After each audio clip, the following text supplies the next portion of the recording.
Hello বন্ধুরা, career space YouTube চ্যানেলে আপনাদের সকলকে স্বাগত জানাই। আশা করি আপনারা সবাই ভালো আছেন। আজকে এই মুহূর্তে শিক্ষক নিয়োগ সংক্রান্ত যে সবচেয়ে গুরুত্বপূর্ণ আপডেট উঠে এসেছে, বিস্তারিত সেই সম্পর্কে আলোচনা করব। তাই ভিডিওটি অবশ্যই শেষ পর্যন্ত দেখবেন নিয়োগ সংক্রান্ত অনেক নতুন নতুন আপডেট পাওয়ার জন্য।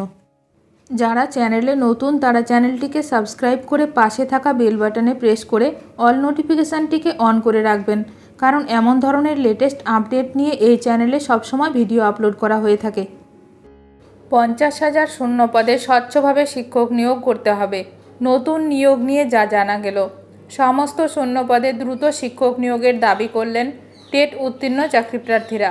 প্রাথমিক শিক্ষকের 50,000 শূন্য পদে স্বচ্ছভাবে দ্রুত নিয়োগ প্রক্রিয়া শুরু করার দাবি ফের জানালেন চাকরিপ্রার্থীরা। মঙ্গলবার বিকাশ ভবনে গিয়ে শিক্ষা দপ্তরের সচিবের সঙ্গে দেখা করে এই দাবি জানিয়েছেন 2022 প্রাথমিক টেট পাস ডিএলএড ঐক্যমঞ্চের পক্ষ থেকে এক প্রতিনিধি দল। শূন্যপদ অনুমোদন সহ নতুন প্রাথমিক শিক্ষক নিয়োগের বিজ্ঞপ্তি বিষয়ক নানা প্রশ্নের সদুত্তর পেতে বিকাশ ভবনে ডেপুটেশন দিতে যান 2022 প্রাথমিক টেট পাস ডিএলএড ঐক্যমঞ্চের চাকরিপ্রার্থীরা। এই তিনজনের প্রতিনিধি দলে ছিলেন মোহিত করাতি, বিদেশ গাজী ও পার্থজিৎ বণিক। প্রতিনিধি দল বিকাশ ভবনে প্রধান সচিবের উপস্থিতিতে বৈঠকে বসতে চাইলেও কিন্তু উনি সময় দেননি বলে জানা গেছে। তার নির্দেশে সহকারী সচিব প্রাথমিক শাখা চন্দ্রনাথ রায়চৌধুরী প্রতিনিধি দলের সাথে আলোচনা করেন।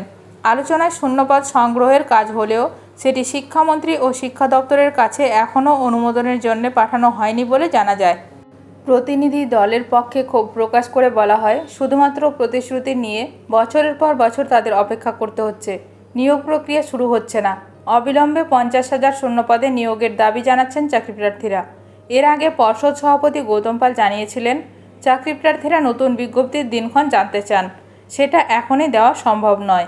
তবে একদিকে যেমন সরকারের কাছে শূন্যপদের তালিকা চেয়েছি, তেমনই সুপ্রিম কোর্টে জানিয়েছি আগের নিয়োগ প্রক্রিয়া সম্পন্ন হয়েছে, এবার নতুন নিয়োগের বিজ্ঞপ্তির অনুমতি দেওয়া হোক।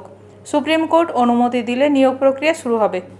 এখন দেখার বিষয় এই নিয়ে আরও কি গুরুত্বপূর্ণ পদক্ষেপ গ্রহণ করেন রাজ্য সরকার। ভিডিওটি ভালো লাগলে অবশ্যই লাইক করবেন। আজকের ভিডিওটি এখানেই শেষ করলাম। নতুন কোনো আপডেট নিয়ে দেখা হবে নেক্সট ভিডিওতে।